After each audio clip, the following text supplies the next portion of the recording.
don't want to go back to what has happened to Bangladesh. We push the reset button, it's done. Destroyed the structures everywhere, policies. And we go for the election and have the new government come in.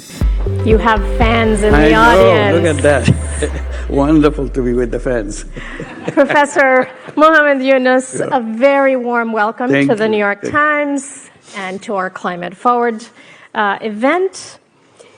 You have inherited what you've called a revolutionary transition. You're tasked with restoring order, restoring the economy, creating jobs for the young people who are out on the streets, demonstrating accountability, but all of this amid a climate crisis.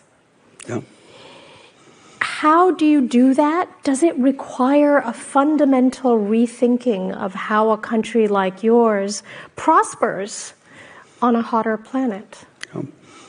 Well, thank you for raising that question. We don't have the word start. We said reform. The whole theme of the government that we inherited from the student movement and the student revolution that just took place, which brought us into the power, is reform. We don't want to go back to what has happened to Bangladesh until August 5 this year.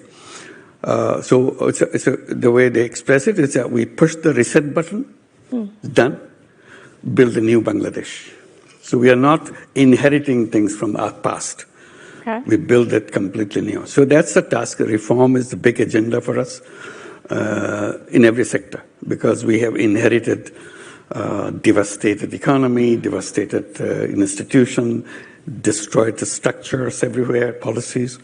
So we have to go build again in a new format. So this is the period that we go through the reform. Once the reform agenda is done, then we go for the election and have the new government come in.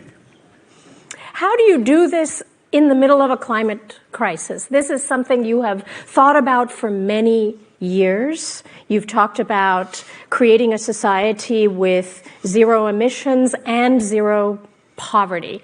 What's your vision for how a country can prosper? Yeah, it's very difficult. The way I express it is more drastic way. I said over time that we have been in this planet.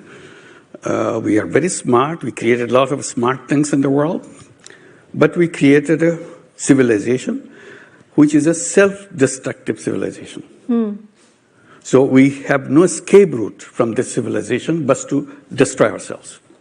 What do you mean self-destructive? Self-destructive means if you see what is happening to the environment will make sure that the way we have damaged it, continue to damage it, will not let us survive on this planet. That's a self-destructive civilization, because it's not happening because God has willed it. It's happening because the way we behave every day. And that's the result we get. So we have to go to the original.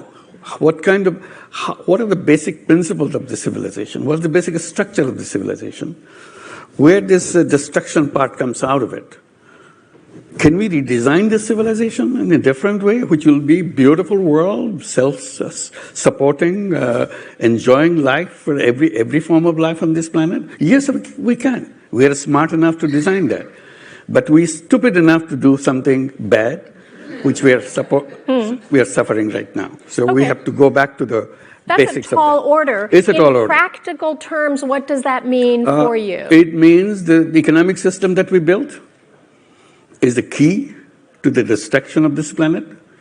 The whole economic system is based on one basic principle: maximization of profit.